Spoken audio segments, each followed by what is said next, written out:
म्हणून त्या ऋषी मुनींना आणि भक्ताच्या मंडळींना विचार केला, धाव घेतली कैलास पर्वताला. कैलास पर्वताला धाव घेतली महाराज. कशी घेतली महाराज? कशी घेतली? अरे शंभोचं ठाण रे कैलासी, शंभोचं ठाण ना रे.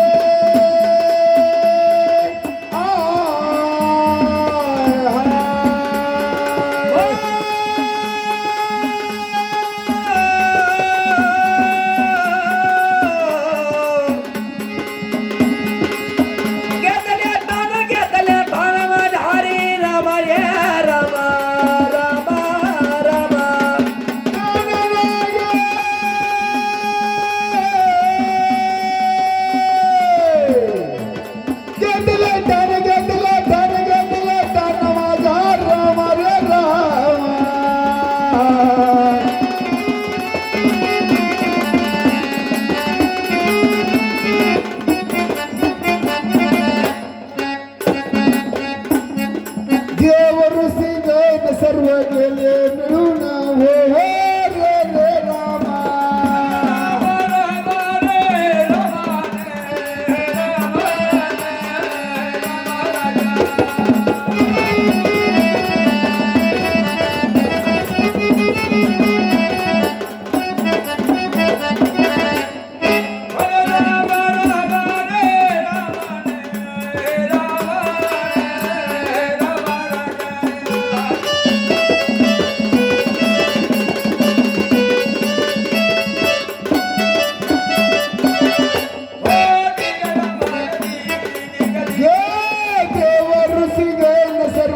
गेले मिळून हो हो रे रे रामा.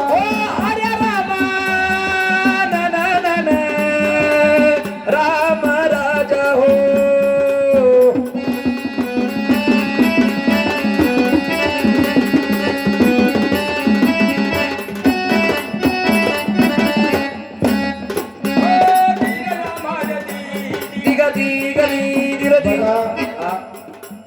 देवगण आणि ऋषीगण आणि भक्त मंडळी मिळून त्या कैलास पर्वतावर गेले. त्या शिवशंकराकडे गेले महाराज.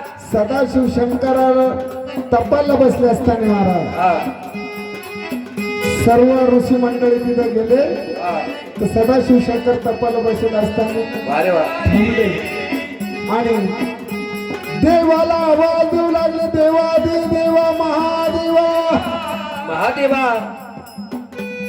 नेत्र झाकून बसले तपाला देवा. आणि आपलं घरानं सांगू लागले कसे महाराज. करती घरानं रे शिवाबाई, करती घरानं रे.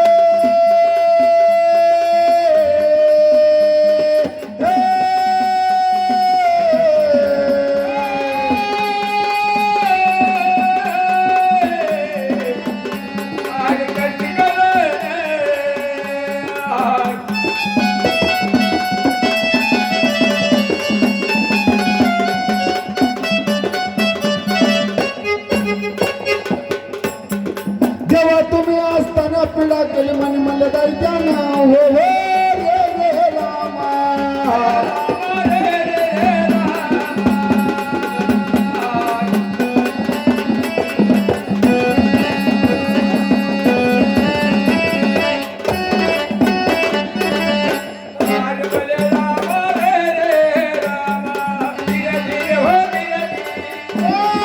जेव्हा तुम्ही असताना पिढा केली म्हणे म्हणलं दैत्यानं हो हो रे रे रामा.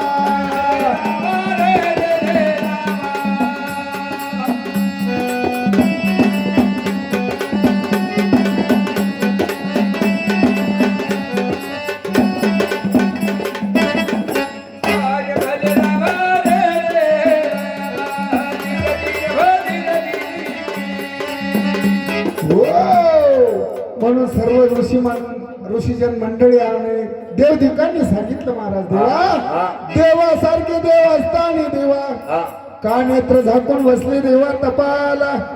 इकडे पृथ्वी तलावरती मणी आणि म्हणले नावाच्या दोन दैत्याने सर्व भक्तांना त्रास्त केले महाराज. त्रस्त केले महाराज. गाय वासराची हत्या करू लागले, काही वासराची हत्या करू लागले, ऋषी मुनींची यज्ञ मोडू लागले महाराज. यज्ञ मोडू लागले. एवढेच काय, पण पतिव्रता स्त्रियांची विटंबना ते दैत्य करू लागले महाराज. अरे अरे अरे, पण तुम्ही काही करा, कसं करा, आणि त्या दैत्याचा काहीतरी बंदोबस्त करा देवा. आमच्यावरील संकटाचं खंडन करा. म्हणून महाराज सदाशिव शंकरांना सांगितलं, या अवतारामध्ये मला त्यांना मारता येणार नाही. मारता येणार नाही. कारण 24 वर्ष तपश्चर्या करून या दैत्यांनी वर मागून घेतलेला तो कोणता महाराज? कोणता?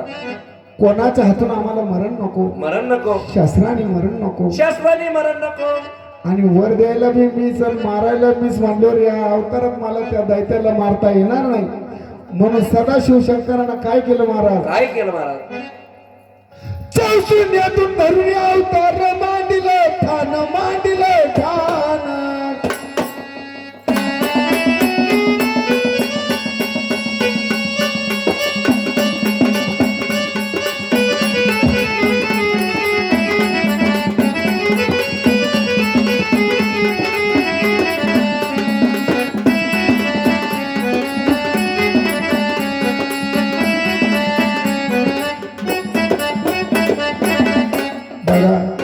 देवाला सांगितलं मला या अवतारात त्या दैत्याला मारता येणार नाही. मारता येणार नाही. मग देवाने अवतार कसं धारण केला? कुठला धारण केला?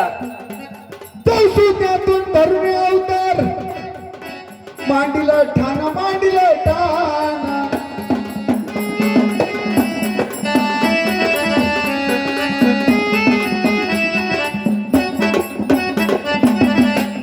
अवतार धरीला भक्ती नवादी, अवतार धरीला भक्ती नवादी, अवतार धरीला भक्ती कारण हो दाची ग दिगा दिगा दिगा दिरदी. देवाने महाराज अवतार धारण केला. मार्तंड भैरवनाथाचं म्हणजे खंडेरायाचा अवतार धारण केला आणि त्या दैत्य लोकांशी युद्ध करून दैत्य ठार मारले महाराज. आणि देवाने त्यानं पहिले कुठं मांडलं महाराज? कुठे मांडले महाराज? कर्नाटक मध्ये धवलगिरी पर्वतावर देवाने ठाण मांडलं महाराज. आणि त्या धवलगिरी पर्वतावर देव राहू लागले महाराज. आणि त्या धवलगिरी पर्वतावर देवाला कोणी भजना, कोणी पूजना, आणि देव तिथून देवाने विचार केला, कर्नाटक मध्ये आपल्याला कोणी भजत नाही, पूजत नाही, आणि त्या कर्नाटकाच्या धवलगिरी पर्वतावर कोणी भक्त का जायला कर्नाटक मधून महाराज?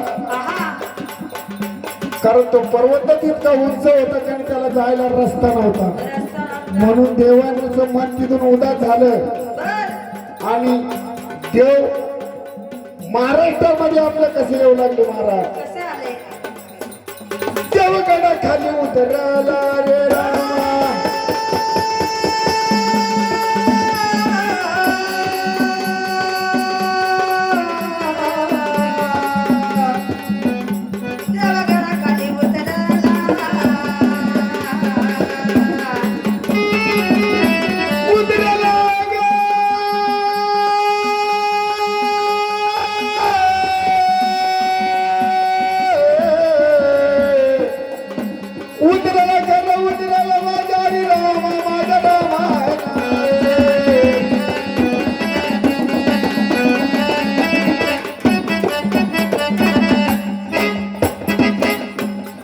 भक्तीचा पाहुण दाखला दिला, भक्तीचा पाहुण दाखला दिला, भक्तीचा पाहुण दाखला दिला.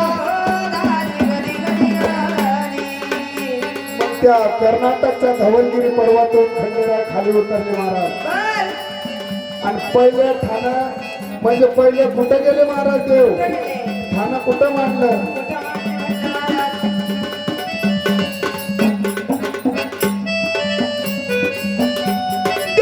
खाली उतरले. देव बसला भोल्यावरील महाराज.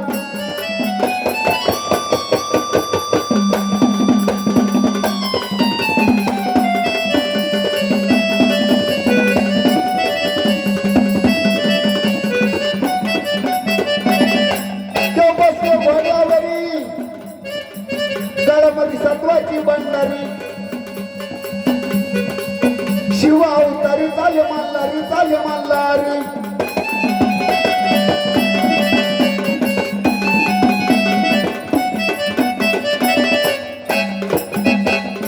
याने ठाणं मांडलं ठाणं मांडलं पहिलं ठाणं मांडलं ठाणं मांडलं पाल बेंबारी बघा देव बसले घोड्यावरी शिवावतारी गायमध्ये सटवाची भंडारी चाले मल्हारी आणि पहिलं ठाणं मांडलं पाल बेंबारी बघा कर्नाटकच्या धवलगिरी पर्वतातून देव खाली उतरला आणि पाली गावातच का आला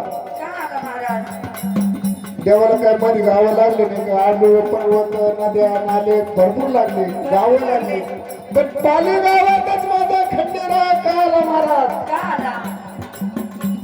त्या पाली गावामध्ये पाल्याची गवळ्याची पालाई महाराज पालाई गवळा बालपणापासून महाराज म्हातारपणापर्यंत त्या खंडेरायाची सेवा करीत आली भक्ती करू लागली. त्या पालाईनं काय करावं काय करावं? आली कोण पाली पलीकडून पेंबर महाराज आली मध्ये पाली पलीकडून पेंबर. मध्ये तरळ नावाची नदी सरळ नावाची नदी वाहते. सकाळी पहाटे त्या पालाईनं उठावं उठावं. आणि फाटक्या दांडीचं लुगडं नेसावं. आहा. फाटक्या दांडीचं म्हणजे दोन लुगड्याचं जेट करून पूर्वीच्या बाया नेसायच्या आताच्या बाया लगे फाटलं का फेकून द्यायचं आहे की नाही? आहा. खरंय का नाही आजी म्हणून महाराज तिनं काय करावं काय करावं? सकाळी पहाटे लवकर उठावं आहा. आणि त्या तरळ नदीमध्ये जावं आणि वाळूची पिंड साळून तयार करावी आणि वल्ल्या वस्त्राने त्या पिंडीला पाणी घालावं पाणी घालावं. आणि त्या धवलगिरीच्या त्या खंडराला हाका मारावं ती कशी येरे पालित खंडेराया करी रे जवाची छाया येरे पालित खंडेराया करी रे जवाची येरे खंडेराया करी रे जवाची छाया ए पालीच्या खंडेराया करी ग गवळी छाया पालीच्या खंडेराया करी ग रे जवाची छाया ए पालीच्या खंडेराया करी ग कृपेची छाया ये पालित खंडेराया करी ग कृपेची छाया ये पालित खंडेराया करी रे कृपेची छाया ये पालित खंडेराया करी रे जवाची छाया ए पालीच्या खंडेराया करी रे कृपेची छाया ए पालीच्या खंडेराया करी रे कृपेची छाया ए पालीच्या खंडेराया करी ग कृपेची छाया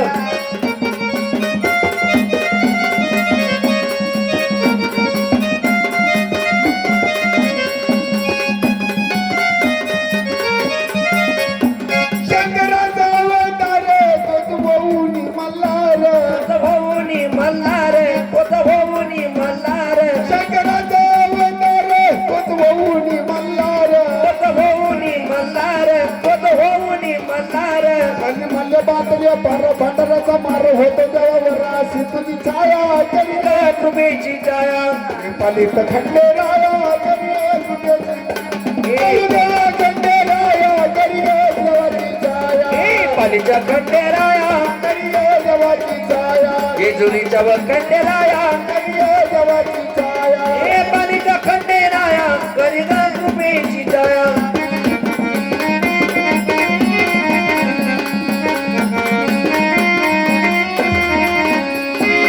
म्हणून महाराज अशी नित्य नेमाने ती पालाई गवळण त्या मल्हारी मार्ग देवाची सेवा करीत असताना महाराज बाबा म्हणून पहिलं ठाणं त्या खंडेरायाने त्या पाली गावात मांडलं पाणी गावामध्ये मांडलं. देव पाली गावात आला आहा.